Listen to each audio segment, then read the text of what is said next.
बदतमीज में भाई साहब कॉर्नर पकड़ लिया है। क्या है रिजल्ट, चलिए मैं आप लोगों को बता दे। बेचारी ईशा रुला दिया ना लड़की को।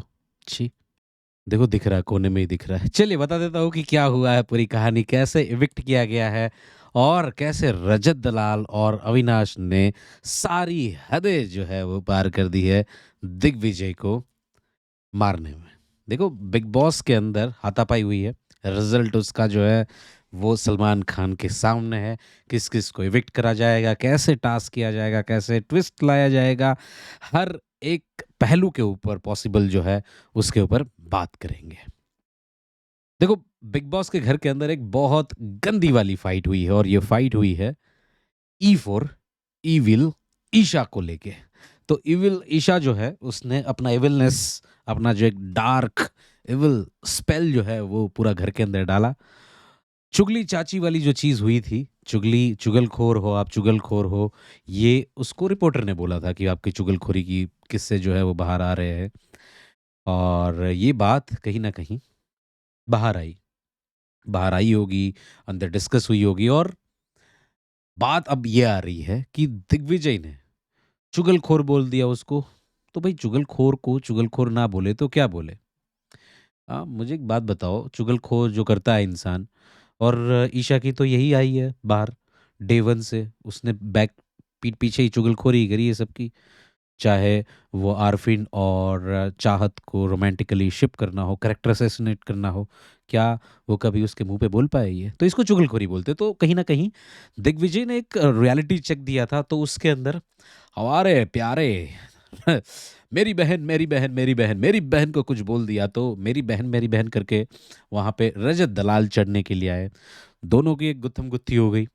उसके बाद दूसरी जो गुत्थम गुत्थी हुई वो तो एक्सट्रीम है, गला पकड़ लिया, गला दबा दिया। मतलब गला दबा देना किसी का, इट्स लाइक आप कहीं ना कहीं मार देने पे जो है आता है कि आप मार ही रहे हो, उसको मार डालोगे वहां पे, तो उस एक्सटेंट पे जाता है।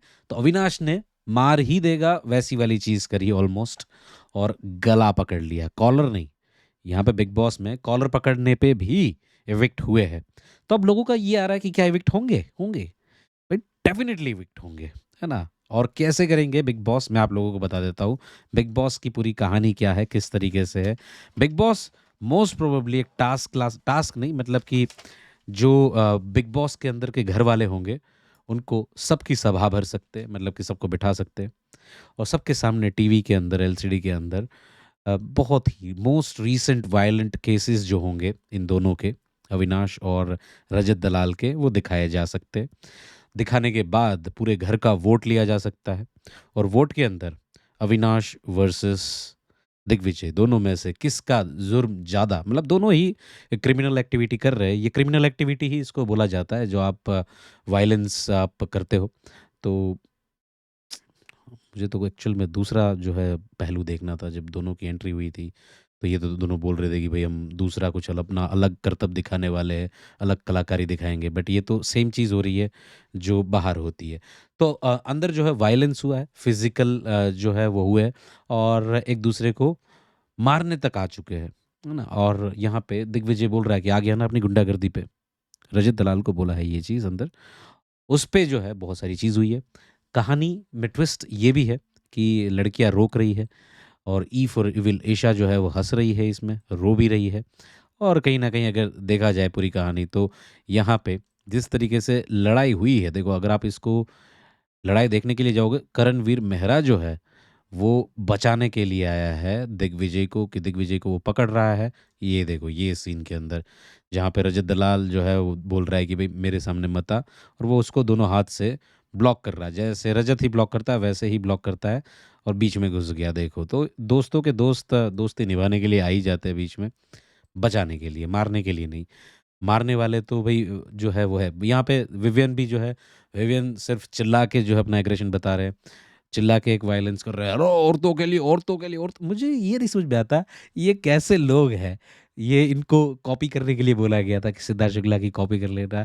ये जीरो, मतलब एक पाँव की जूती के बराबर भी कॉपी नहीं कर पाए। सिद्धार्थ शुक्ला हमेशा ये बोलता था कि मेरे लिए एक मर्द और औरत दोनों, विमेन एंड मैन दोनों एक ही है, और यहाँ पे ये औरत औरत कर रहा है भाई, विमल सॉरी ये विवियन। तो विवियन जो है वो तो केस में नहीं आया, वो दूर दूर से ही इंस्टिगेट कर रहा था, है ना। और यहाँ पे कोई विवियन का कुछ खास केस नहीं बना, तो विवियन इस केस से बाहर है। बट मेन जो कहानी बन रही है वो बन रही है कहानी, ये देखो एग्रेशन, मतलब एकदम किसी को मारने वाली जो चीज़ होती है ना, ये पकड़ लिया है गला। यहाँ गला पकड़ा हुआ है एकदम, देखो गला पकड़ा हुआ है, ये गला पकड़ा है यहाँ पे। और एक दूसरा भी गला पकड़ा है दूसरी जगह पे, यहाँ पे अगर आप देखोगे इसको, ये देखो ये गला है, ये रहा हाथ, ये दिख रहा है दिग्विजय के गले के ऊपर एक हाथ दिख रहा है, वो है अविनाश का। तो गला पकड़ लिया, गला दबा दिया है। अगर आप देखो गला पकड़ना और गला दबाने पे बिग बॉस ने इविक्ट किया था बिग बॉस की अर्चना को। अर्चना जो थी उसने शिव ठाकरे का गला पकड़ लिया था और गला दबा भी दिया था, ऐसे करके इस तरीके से दबा दिया था। तो वहाँ पे उसको एविक्ट कर दिया था, और एविक्ट करने के बाद 1-2 दिन के बाद ड्रामे करके सलमान खान लेके आए। बट अब यहाँ पे डिसीजन जो है वो पेंडिंग बताया जा रहा है, कि भाई जो डिसीजन है वो पेंडिंग है, सलमान खान आएंगे और सलमान खान आ चुके हैं। और ट्विस्ट के लिए अब सब कुछ रेडी है, पूरा ड्रामा, पूरा मंच जो है वो रेडी हो चुका है। दोनों को इकट्ठा, मतलब इन सबको बिठा के रखा हुआ है। और कहीं ना कहीं एक इविक्शन नहीं बट डबल इविक्शन की जो है बात बन रही है दोनों के दोनों। एक इविक्शन जो है वो तो होगा वोटों के आधार पे, जिसके अंदर सारा अरफीन खान जो है वो उसका जाना तय है, कोई समीकरण नहीं हुआ वहाँ पे, है ना। जो जिस समीकरण और जो नौटंकी हुई थी, कहीं ना कहीं उस नौटंकी के तहत अगर देखा जाए तो सिर्फ दिखाने के लिए समीकरण थे, वो चले नहीं एक्चुअल में, है ना। क्योंकि जिस समीकरण के लिए आरफिन को बोला गया था कि भाई मैं इनको खून के रासू रुला दूंगा, उन्हीं की तो गोद में जाके बैठ गए, उनकी मसाज कर रहे हैं, पीठ पे थपथपा रहे हैं, एकदम एकदम डेली मसाज होती है उनकी, अविनाश की, विवियन की, और ईशा को भी कहीं ना कहीं वो एकदम वो बैक मसाज जो है आज देते हुए, कल देते हुए दिखाई दी। तो अब लोग सोशल मीडिया पे ये बोल रहे हैं कि भाई वो तो पालतू एकदम जो नौकर होते हैं वो बन चुके हैं, एक्चुअल में एक individual personality, one man army में तो उसको देखता हूँ। तो वो ये सब कुछ चीज़ें करते हैं, तो एक जो रिस्पेक्ट होती है ना वो गायब सी हो जाती है। तो यहाँ पे वो चीज़ हुई है। रजत, अविनाश दोनों ने हाथ उठाया है दिग्विजय के ऊपर, ह्यूमिलिएट किया है, और कहीं न कहीं बहुत गंदे लेवल का जो है ये फिज़िकल वायलेंस हुआ है। इस फिज़िकल वायलेंस के तहत बिग बॉस दोनों में से एक को हटाएँगे। ये तो एक इविक्शन हो गया। दूसरा इविक्शन वोटों के आधार पे सारा उसमें जाएगी। कोई एक्सक्लूसिव पावर-वावर मुझे नहीं लग रहा इस बार बिग बॉस देने वाले हैं, क्योंकि सारा का कुछ ऐसे बन भी नहीं रहा। और अगर एक्सक्लूसिव दे रहे, सारा को बचा लिया, तो बग्गा का जाना जो है वो बग्गा नॉमिनेट है क्या? पता नहीं बग्गा है या नहीं। बग्गा होगा ही नॉमिनेट, या नहीं होगा तो ये जाएगी, फिर कशिश जाएगी, है ना? कशिश है शायद, बग्गा नहीं है। तो ये कहानी बन रही है, क्योंकि इन लोगों ने मिस्टेक तो कर ही दी है ना? मिस्टेक करी है तो इनका खामियाज़ा जो है इनको भुगतना पड़ेगा, और ये फाइट के तहत जाना तय है भाई। टाटा, बाय-बाय, अलविदा जो है कहने के लिए रेडी रहो सब लोग, बाहर इंटरव्यू करने के लिए रेडी रहो, क्योंकि बहुत जल्द जो है मिश्रा जी का लड़का या फिर अपने प्यारे से रजत भाई जो है बाहर आ ही रहे होंगे।